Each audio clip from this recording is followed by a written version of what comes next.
Hello everybody, welcome back. Avengers Endgame is the most anticipated movie ever and the greatest crossover event in Hollywood history. This is the end of a 22-film story that Marvel Studios has been telling for the past 11 years. So this time the stakes were even higher than ever. The Avengers Endgame ending may seem a bit confusing, leaving many questions. Let's go over the last act of this epic film.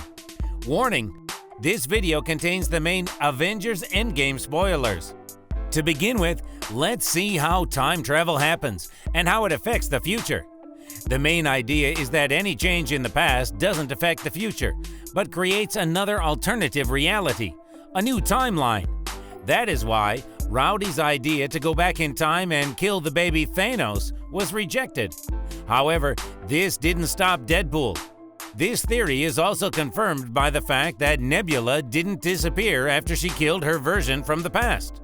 So, the ending of the movie takes place in 2023. The Avengers managed to collect all 6 Infinity Stones.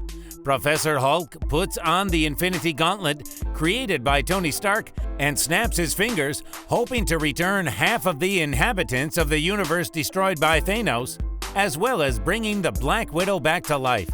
The effect is achieved. Hawkeye's wife immediately calls him on the phone. However, this didn't work in relation to Black Widow. It seems that she will never be back. At this moment, the evil Nebula version 2014, using a hacked time machine, secretly calls on Thanos from 2014 and his army to Earth. Thanos immediately attacks the Avengers headquarters. This is how the last battle begins. Let's go get this son of a bitch. 3 main Avengers are entering the final battle with Thanos: Captain America, Iron Man, and Thor. But even their strength is not enough. Thanos is too strong even without the Infinity Stones. The God of Thunder, having a beer belly, is not as strong as in the Infinity War, but it can be understood. After all the events he experienced, he lived with a constant sense of guilt, and as a result, he broke down. Then we were shown the epic battle of Captain America with Thanos, where they were fighting almost equal. Captain America finally lifted the Thor hammer. During the battle, Captain America was left face to face with Thanos and the huge army he had assembled, including the Black Order.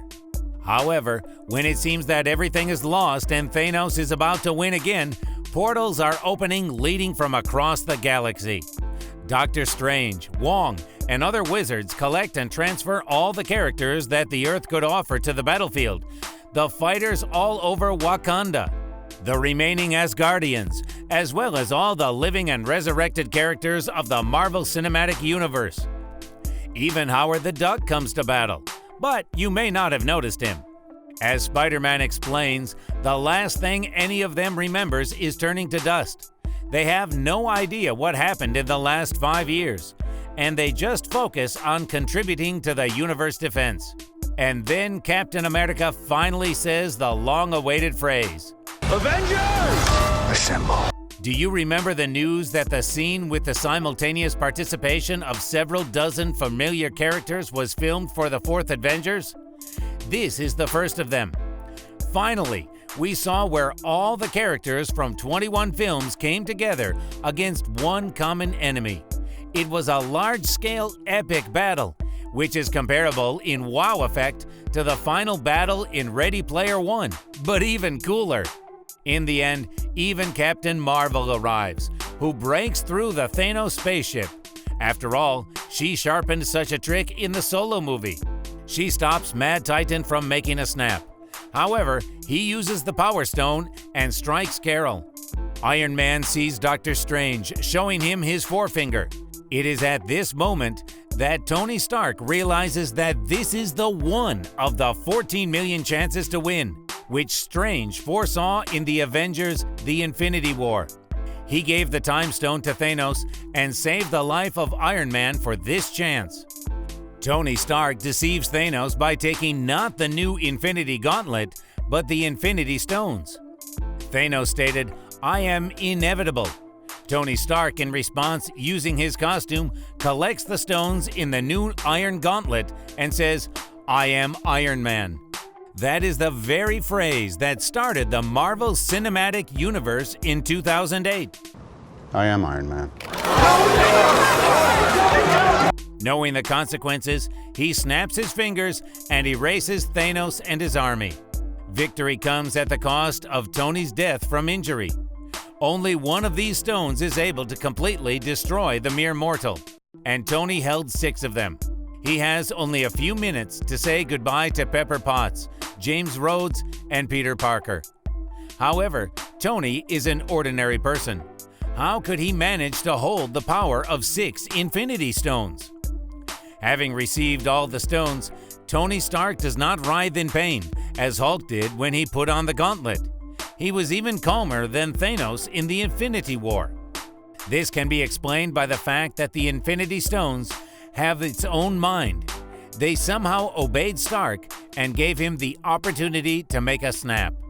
At Stark's funeral, we see the second scene with nearly 50 key characters, including Harley Keener, a little boy from Iron Man 3, now a teenager.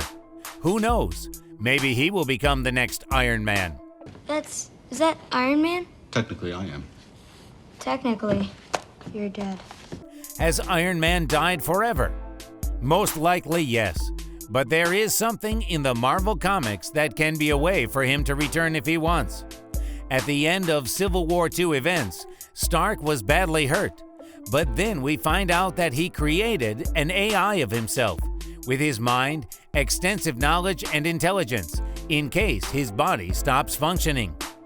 The AI, which instructed and helped the Avengers, was a kind of hologram, similar to the one that Tony had left his daughter at the end of the movie. As for Thor, he calls Valkyrie the ruler of New Asgard on Earth and joins the Guardians of the Galaxy team. Thor jokingly calls the team Asgardians of the Galaxy. It is no coincidence that this is the name of the Marvel comic series released in 2018. The updated Guardians of the Galaxy squad has no clear mission yet, but the Star-Lord has a goal: to find Gamora. Where is Gamora? Yeah, I'll do you one better. Who's Gamora?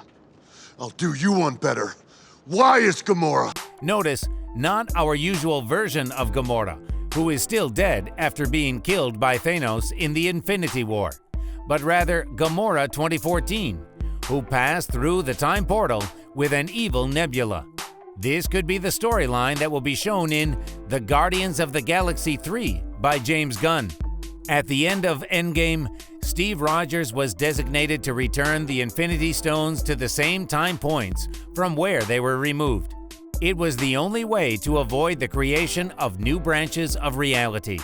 He needs to go to the planet Morag to return the Power Stone to 2014, then to the planet Vormir to return the Soul Stone.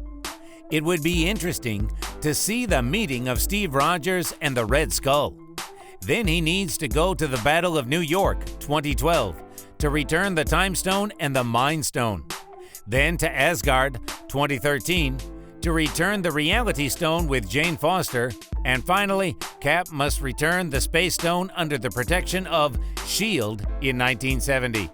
Having returned the stones, Steve decided to go back in time and live his life with Peggy Carter. This time jump has created an alternate reality. And yes, 2 Captain Americas were in that reality.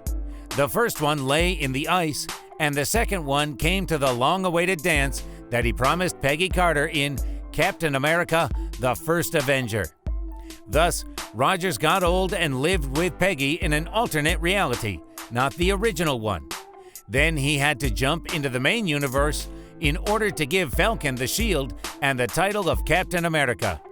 Unfortunately, the film does not have the usual post-credit scenes, which refer to other movies of the Marvel Cinematic Universe. Instead, just memorable credits with the cast of the original Avengers. And at the very end of the credits, when the red Marvel logo appears, you can hear the sound of a hammer banging on the anvil, the same sound from the cave when Tony Stark was creating his first Iron Man armor. In this way, Marvel decided to pay tribute to the fallen Iron Man, reminding us that it all started with him, and now his story is over. as well as the whole story of the Infinity Saga. So what do you think about the Avengers Endgame and its final act? We hope this video was interesting for you. Thank you for watching. If you liked it, put a like, comment, and subscribe.